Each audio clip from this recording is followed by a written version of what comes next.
Bonjour chers téléspectateurs, aujourd'hui nous allons aborder le thème sur le côlon irritable ou colopathie fonctionnelle. Protocole classique peu efficace, il est nécessaire d'avoir une approche globale et naturelle tenant compte des caractéristiques individuelles, ce qui est providentiel qui peut donner des résultats efficaces.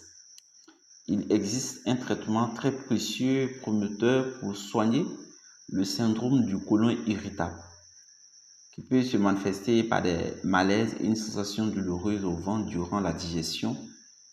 Mais par la transplantation fécale, on peut soulager cela. Il s'agit de prélever un caca contenant des bactéries d'une personne saine introduit dans le tube digestif du patient. Cela permet de régénérer la flore intestinale. La transplantation fécale donne des résultats spectaculaires. L'infection, grâce à l'infection au Clostridium, qui est une bactérie virulente causant des diarrhées, car la plupart des diarrhées sont traitées par des antibiotiques. Ces antibiotiques détruisent la flore intestinale, enflamment le côlon, ce qui entraîne des récidives. En attendant, il existe des solutions moins invasives afin de rééquilibrer le microbiote intestinal. Le microbiote perd l'équilibre. Cela porte plusieurs noms. On parle de colopathie fonctionnelle, de colite spasmodique ou de côlon irritable.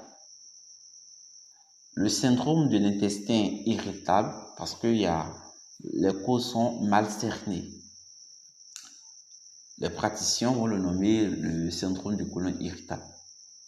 Le microbiote intestinal, vous devez comprendre par le microbiote intestinal, il s'agit de la flore intestinale, qui est l'ensemble de micro-organismes, bactéries vivant dans l'intestin, surtout au niveau du gros intestin. Et dans le gros intestin, le microbiote pèse entre 1,5 et 2 kg et regroupe une communauté de 100 000 milliards de bactéries d'espèces différentes. Formé dès la première minute de la vie, la flore intestinale, parce que les bactéries fécales et vaginales de la mère vont coloniser, n'est-ce pas, le tube digestif de l'enfant. En cas de césarienne, cette bactérie, la flore intestinale met du temps à se reconstituer et a une composition imparfaite. Les probiotiques sont efficaces pendant leur prise. Les praticiens vont proposer des probiotiques qui sont efficaces pendant leur prise. Pourtant, nous voulons des solutions durables et pérennes et efficaces. Nous savons que les aliments gras et frites ainsi que le café dégradent la flore intestinale. Cependant, on cherche des solutions pérennes qui vont durer dans le temps.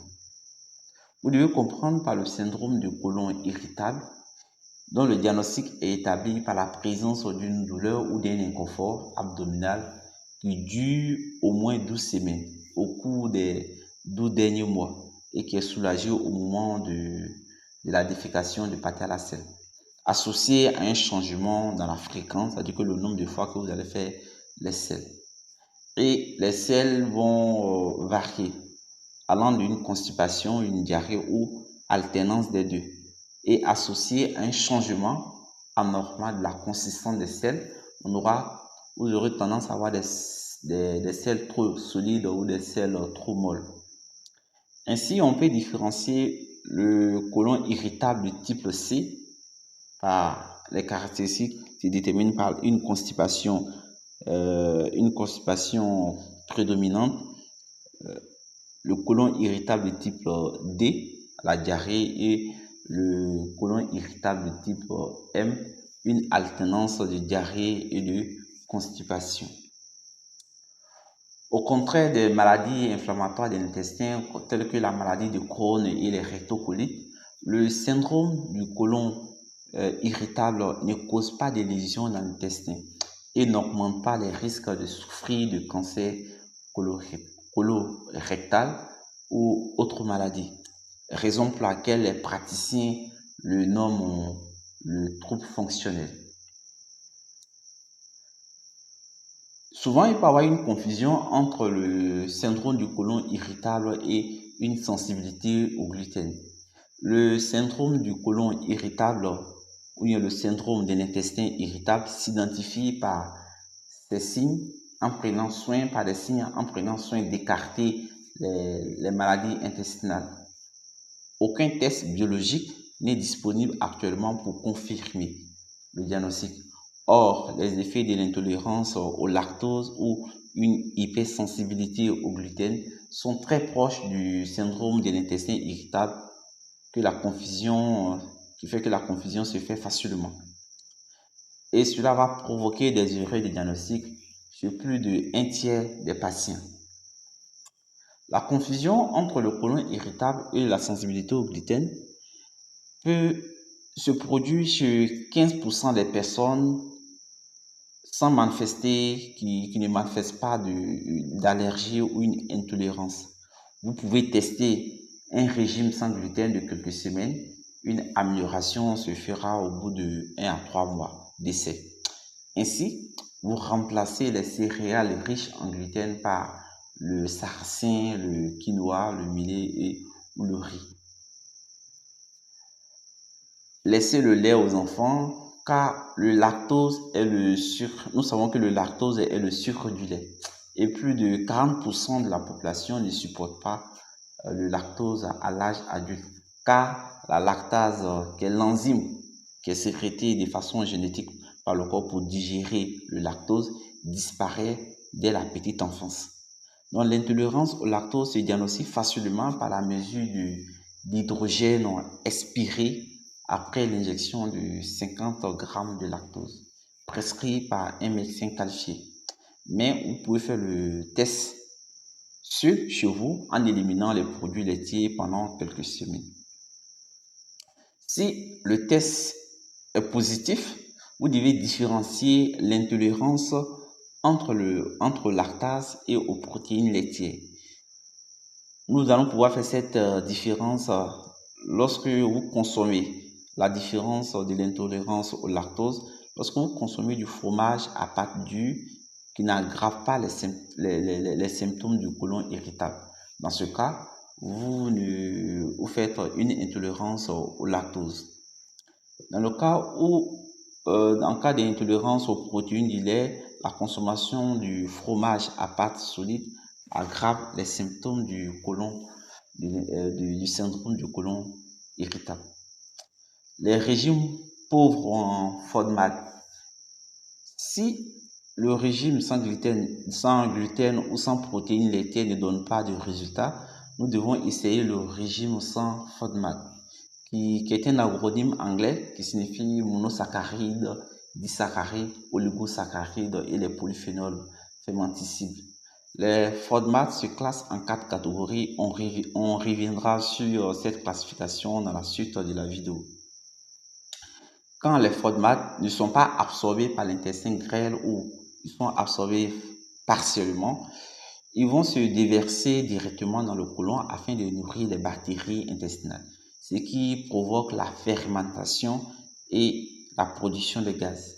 Par effet osmotique, un peu plus scientifique, les glucides du FODMAP augmentent le volume, la quantité d'eau dans le côlon et entraînent des douleurs intestinales ou des modifications du transit. Le régime pauvre en FODMAP donne des résultats positifs sur les douleurs, les ballonnements et les troubles du transit dans 75% des cas. Le principe du régime pauvre en FODMAP est de limiter la consommation des aliments incriminés. Il se passe en 2 étapes. La première étape, il s'agit d'une phase d'élimination qui consiste à supprimer, n'est-ce pas, des aliments riches en FODMAP. Elle vise à réduire cette première phase au silence les symptômes digestifs. La deuxième étape maintenant, c'est la phase d'élargissement. Il s'agit de réintroduire les aliments un par un pour identifier ceux qui font réagir les intestins. Vous devez comprendre qu'il y a certains médicaments qui aggravent le syndrome de l'intestin irritable Il s'agit des médicaments qui sont prescrits pour soulager les brûlures d'estomac ou les anti-inflammatoires non stéroïdiens contre la douleur pour soulager la douleur ou certains antibiotiques comme les tétracyclines.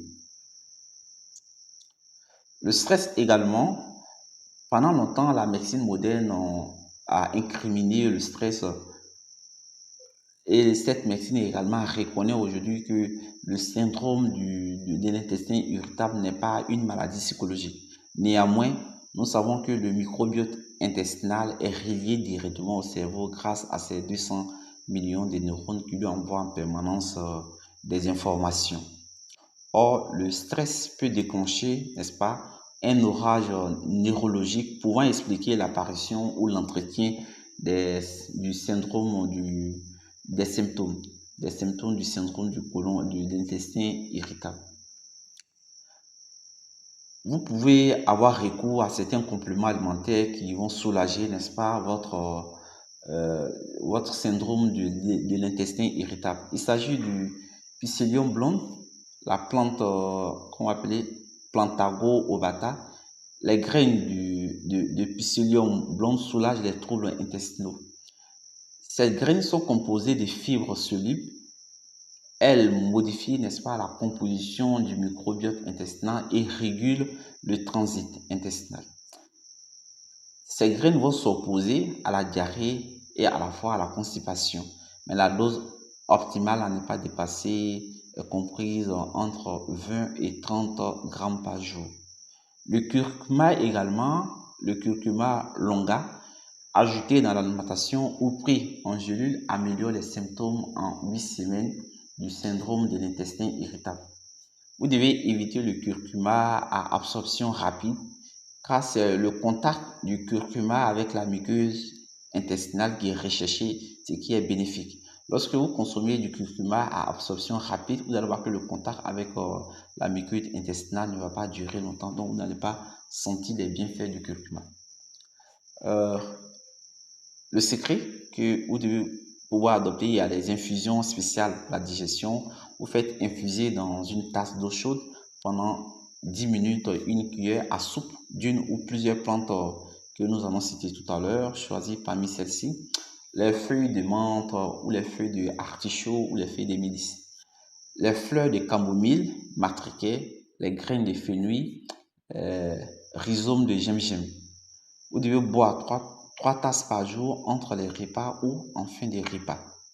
Si cette vidéo vous a plu, n'oubliez pas d'activer la cloche de notification pour ne manquer aucune de nos publications. Merci.